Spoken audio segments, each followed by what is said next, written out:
All right, this is how you create a case file. I'm using my mouse. I click File, New, and then next to that is Case.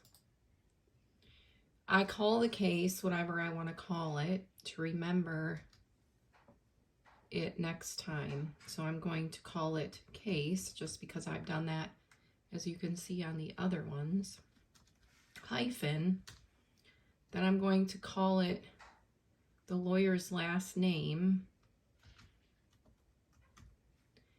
and then I'm going to use the plaintiff's last name so that I can find it when needed. Then I'm going to hit enter. All that does is create a blank space for this. So you can do this ahead of time before you even start a job. Now I'm going to double click on the new case file I made. When I want to start translating in here, I hit Control T for translate. It brings up my box. I'm going to name it today's date. And then we'll call it the witness's last name. And then you look over to the right and you check or uncheck different cases, which means I uncheck all the cases except for the one that I just created.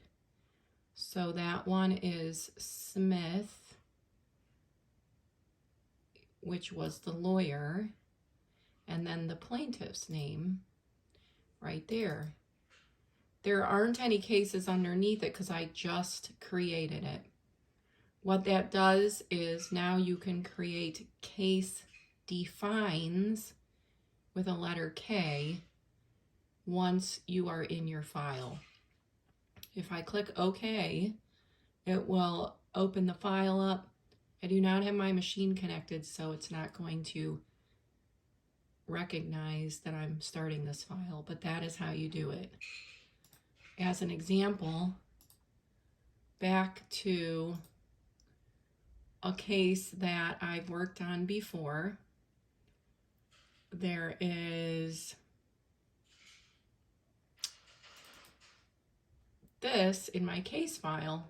So that has the date I did a deposition and the witness's last names. It also creates my case dictionary when I K-define things in here. So you can see everything I've K-defined. If I want to look up a name, I can easily find it in there as well. And that creates my case dictionary.